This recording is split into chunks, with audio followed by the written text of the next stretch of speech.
მოგესალმებით. როგორც მოგეხსენება, დღეს გაიმართა მეორე შეხვედრა დუშანის კონთოვანი დისტროფიის მქონე ბავშვების მშობლებთან.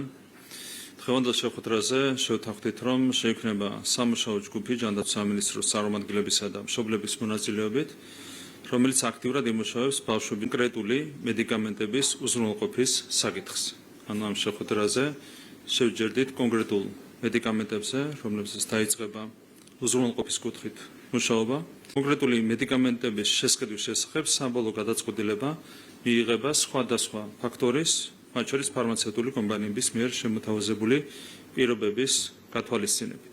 კიდევ ერთხელ რომ დავკონკრეტდეთ, შეიქმნება საგანგებო სამუშაო ჯგუფი, დაიწყება კონკრეტული სამუშაო პროცესი და რა თქმა უნდა, მშობლები მუდმივ რეჟიმში მიიღებენ ინფორმაციას პროცესების მიმდინარეობასთან დაკავშირებით. კიდევ ერთხელ დავაკონკრეტებ, რომ ჩვენ შევჯერდით კონკრეტულ მედიკამენტებზე, რომლებსაც კონკრეტული მიზეზების გამო ახლა არ ვასახელებთ, თუმცა ამის შესახებ, რა თქმა უნდა, მშობლების სრულ წრეს ექნება სათანადო ინფორმაცია. მე მინდა მადლობა გადავხადო შეხვედრაში მონაწილე თითოეულ მშობელს, ისე როგორც ზოგადად ყველა მშობელს, კონსტრუქციული დამოკიდებულებისთვის. მადლობა მინდა გადავხადო საქართველოს ჯანდაცვის მინისტრს და სამინისტროს შესაბამის თანამშრომლებს საკითხის სიღრმისეული დამუშავებისთვის და ჩვენ გამოთქვათ იმედს, რომ დღევანდელი გადაწყვეტილება შექმნის საუკეთესო საფუძველს ბავშვების ინტერესების დაცვისა და რეალიზებისათვის. მადლობა. დიდი მადლობა.